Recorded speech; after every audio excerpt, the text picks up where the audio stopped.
What is up, guys? We are back with another video podcast for you guys today. This one is not about the Detroit Lions. This one is actually about WWE, and more specifically the pay-per-view they have coming up in a couple weeks, the Money in the Bank pay-per-view. This is one of my favorite pay-per-views because I love the whole idea about the Money in the Bank briefcase. It creates more intrigue. You don't know when the cash-in is going to happen for the title shot. It's not like Lucha Underground with their Gift of the Gods championship. So, like in WrestleMania 31, when Seth Rollins cashed in, was a perfect way to cash in. That match, I didn't really like the match going on between Roman and Brock. It was just real boring, and it was too Super Cena-y, where you pretty much figured Roman was going to win after he got his ass kicked for most of the match. He'd come out and hit a couple moves and win. But Rollins ended up cashing in and walking away with the title, and it created just, no one really saw that coming much. So it was a perfect way of doing the cash in. But then if you look at last year with Sheamus winning it, a lot of fans weren't happy with it because Sheamus is not an up-and-comer. They knew he would either fail at the cash-in or he would just be a placeholder. He would not be the main focus as the champion. He would just be a transitional champion. So there's a lot of intrigue created with it, with who's going to get the briefcase, when are they going to cash it in, and will they succeed in the cash-in. So this year's Money in the Bank ladder match has already been announced, and 6 of the spots have been filled. They're talking about a possible 7th, but there's no for sure details on that. And for your 6 competitors that have been announced so far, you got Kevin Owens, Sami Zayn, Alberto Del Rio, Dean Ambrose, Cesaro, and Chris Jericho. Now, there's been, with the talks of the 7th, there's been talks of Bray Wyatt being the 7th guy, but not so sure how he's coming back from his injury yet, so we don't know there. But it looks like right now it's going to be 6 guys, and it's going to be those 6 I just listed. A lot of people are predicting Kevin Owens to walk away, that this will be his rise into the main event. Not so sure. He's good enough to be in the main event, don't get me wrong. I love Kevin Owens. But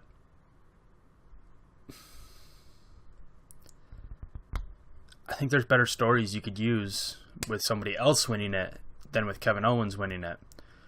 Right now, you have this feud with Kevin Owens and Sami Zayn, and they haven't faced off one-on-one yet. And this feud has been going on for a little bit. Or they haven't faced off one-on-one since NXT. I mean, Sami Zayn showed up at the Rumble and eliminated Owens.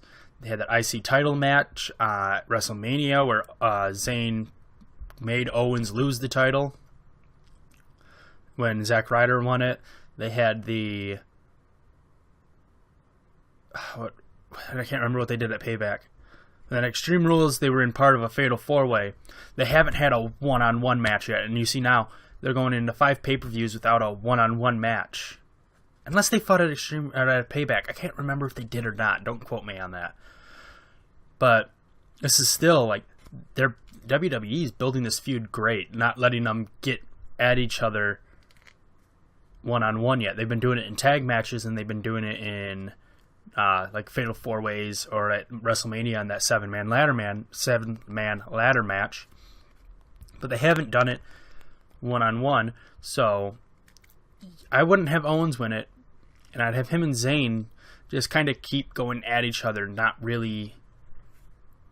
one really getting the upper hand in that feud yet, because that's a good feud. I mean, it's been building for a long time. It was going on in NXT.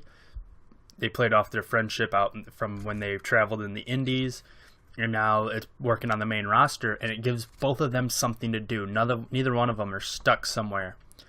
And maybe you have one of them win the IC title and let them feud over that instead of the World Championship, WWE World Heavyweight Championship. But I would keep Owens and Zayn as a feud without the briefcase. I mean, they did it with Rollins and Ambrose when Rollins won it, but I don't know. I wouldn't have Owens win it. The person I would have win it, though, is Ambrose. And I'll explain why. You could have, later on in the night, you have Reigns versus Rollins. I wouldn't have Ambrose cash in the same night he wins it. I wouldn't do that. But you would have Reigns win by some sort of DQ or count out. I know people hate that kind of match. But then you have them that keep this feud alive until SummerSlam. I would have Rollins win it at Battleground right before SummerSlam. Battleground's next after Money in the Bank. Then it's okay. I would have Rollins win it at Battleground through normal heel ways, like just cheated to win, the referee wasn't watching, something like that. And so then Reigns gets a good chance for a rematch, besides the whole contract obligated because of the contract. So that'd be the feud going into SummerSlam. But you also have Ambrose, who has the Money in the Bank briefcase, which I would have him a couple weeks before SummerSlam starts, or before SummerSlam. He would publicly come out and say, "I'm cashing in at SummerSlam. Here's my contract." Get the whole thing signed, taken care of, so you have that Shield triple threat that everyone's been clamoring for. I know people want it at WrestleMania, but right now, with the brand split coming up, I would do it now at SummerSlam instead of down the road at WrestleMania 33. So I'd have Ambrose win the match. I mean, a lot of people are going to want Cesaro. I don't know if WWE is ready to push Cesaro yet. Jericho's there as the old veteran. I think a lot of people would be upset if he walked away with it. This is a chance for them to springboard someone into the main event. Del Rio's already been there. Jericho's already been there. Jericho's been out of it for a long time. He hasn't been in the main event since 2009, I think. I can't remember last time Jericho was in it. But I would have, if Owens, Zayn, Ambrose, or Cesaro won, I don't think there'd be a lot of complaining. Like I said, I'd let Ambrose win it. Let Owens and Zayn have their own feud with nothing. Just let them go all out at each other. Let Ambrose win it. It creates that Shield triple threat match that everyone has been wanting since the Shield broke up. And I don't know what you do with Cesaro and Jericho. Maybe a feud comes out after this with Cesaro going against Jericho. I think that'd be all right for the time being. Jericho, Jericho went over AJ Styles. He did put Ambrose up, and I think he'd do the same thing with Cesaro. It'd be a good feud for Cesaro to take another step up. And then I don't know what you do with Del Rio. I really don't. He's not one of my favorites. He just bores me. I don't know what you do with Del Rio after this. But I'd have Ambrose win it and cash in at SummerSlam to create the Shield triple threat. I wouldn't have him hold it all the way to WrestleMania or a really long time. Just get it out there, get it cashed in, and be done with it. Another match that is the other match that is a for sure right now is Reigns versus Rollins, after Rollins attacked Reigns at the end of Extreme Rules after Reigns retained against AJ Styles. I really wish they would have let Rollins be the face and Reigns be the heel. People want to boo Reigns, and when you saw Seth come back, everyone was cheering him, and everyone was going crazy that Seth was back. Quickly was getting the boos again. Looks to be up to his old coward heel ways, not wanting to fight or just wanting to antagonize. I'm not real happy about that. Seth Rollins is one of my favorites. I think he'd be better off as a face. I think Roman would definitely be better off as a heel. People want to boo him.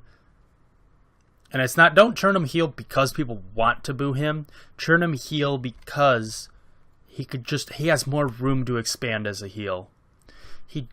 As a babyface, he's trying to play this whole tweener. I'm not the good guy. I'm not the bad guy. I am the guy, which is great. That works. But he's playing off too much.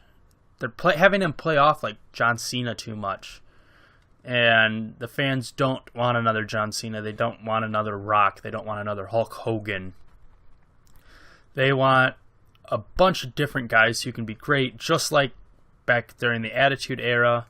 You knew that there were like 7 guys who could be in the championship matches. You had like Undertaker, Kane there for a while, Triple H, Shawn Michaels, Jericho for a little bit. I don't really count him much.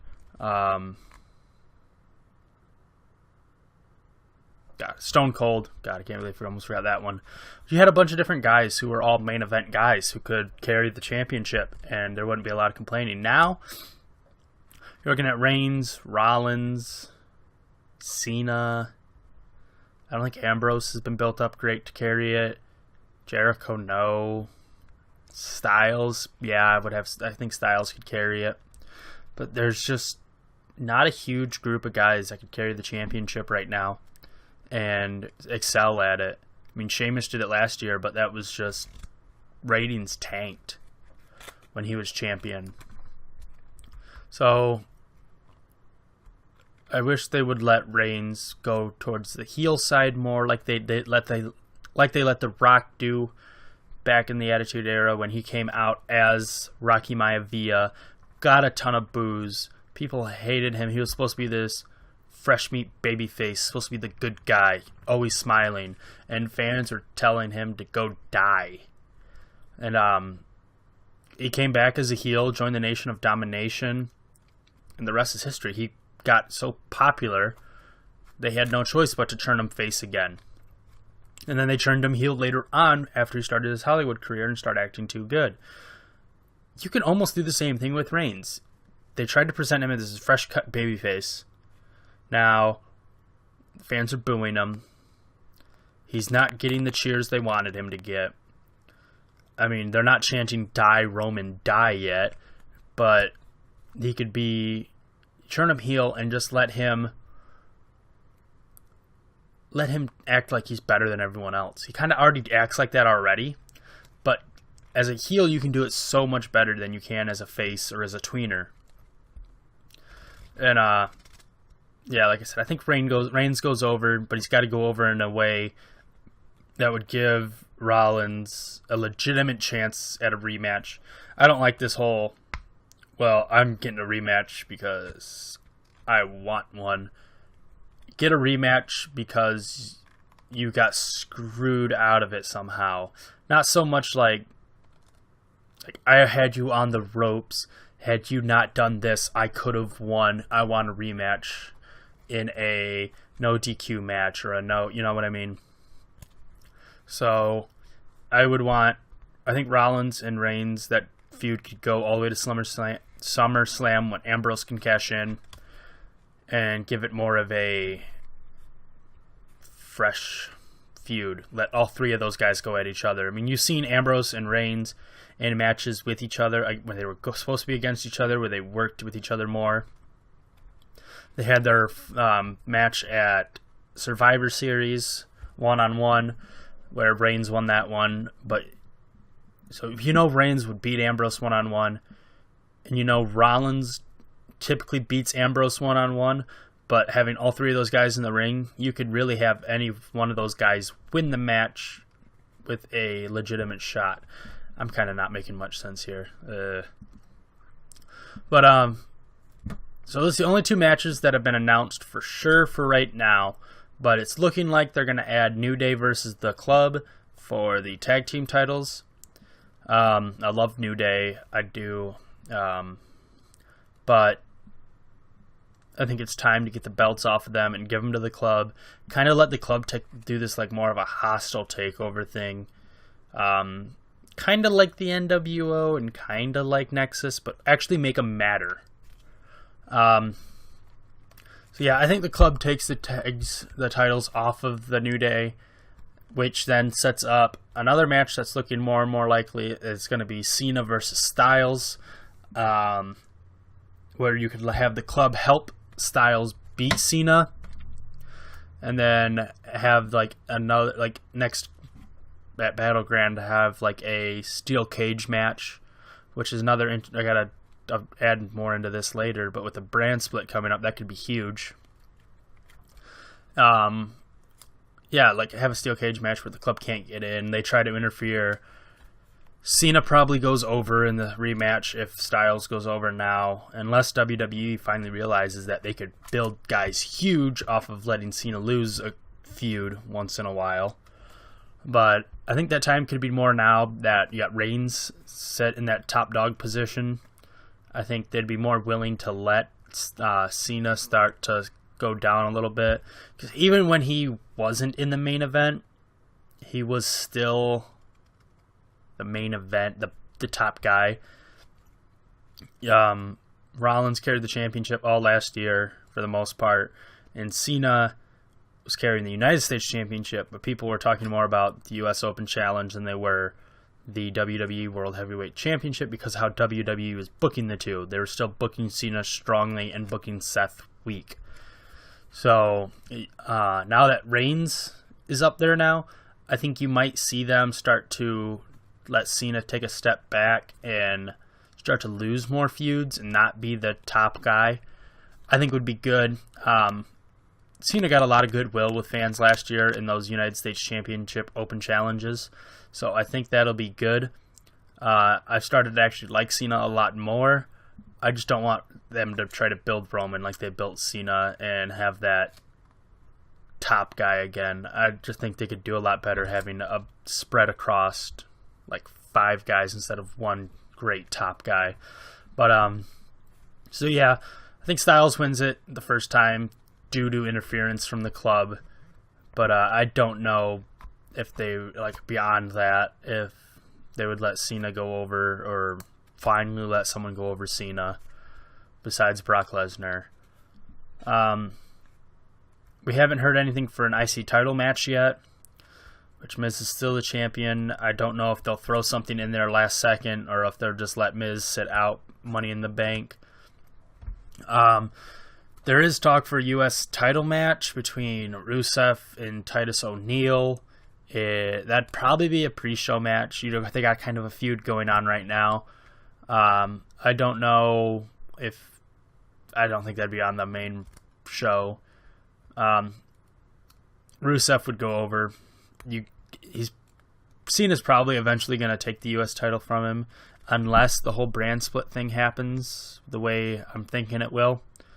But I would let Rusev try to hold it a little bit longer than let Titus O'Neil take it. I don't really like Titus. I mean, he's got the look. He's got the... But he has no... I don't like him in the ring. He's really boring to me. He's almost like another Goldberg without the hype. Another match, possibly Corbin and Ziggler again. I don't care anymore. Let Corbin go over. The women's title match. I don't know if we're gonna get a title match on this show with Charlotte and Dana Brooke teaming up lately against Becky Lynch and Natalia. Maybe there's gonna be not a triple threat, a tag match between Charlotte, Dana Brooke, and Becky, Natalia, and or Sasha Banks. I think they might put Banks in there as the saving the day again, because they want to build to that for SummerSlam. But there's also talks of Charlotte versus Stephanie McMahon at SummerSlam, and you don't want the title on Charlotte there, so maybe Sasha takes it at Battleground. But they're trying to build to Sasha and Charlotte at some point, So I don't know how they're going to do the women's title match yet. Maybe as we get closer to Money in the Bank, they'll actually announce what they're planning on doing. But after Raw and SmackDown, it looks like it might be a tag team match. So I think that'll be it for this one. It's kind of choppy, I'm sorry. But next time, I'm going to be talking about the brand split and how I would do it. So with, the whole announcement, SmackDown's going live on Tuesdays in a couple months, and it's going to be split rosters again? Do they stick with one heavyweight championship? Are they going to put another one on for the other brand? How are they going to split the IC in the US, the women's roster, the tag roster? So there's a lot to talk about there, and I don't want to drag this podcast on for a lot longer. So yeah, like, favorite, share, subscribe, leave comments. I will try to get back to you guys. If you understood anything I said in this, it'll be a plus. But yeah, so like I said, next time it'll be brand split. This is Money in the Bank pay-per-view, how I would do it, and my predictions for what we have now. I'll put up another one closer to the Money in the Bank. So yeah, see you guys later.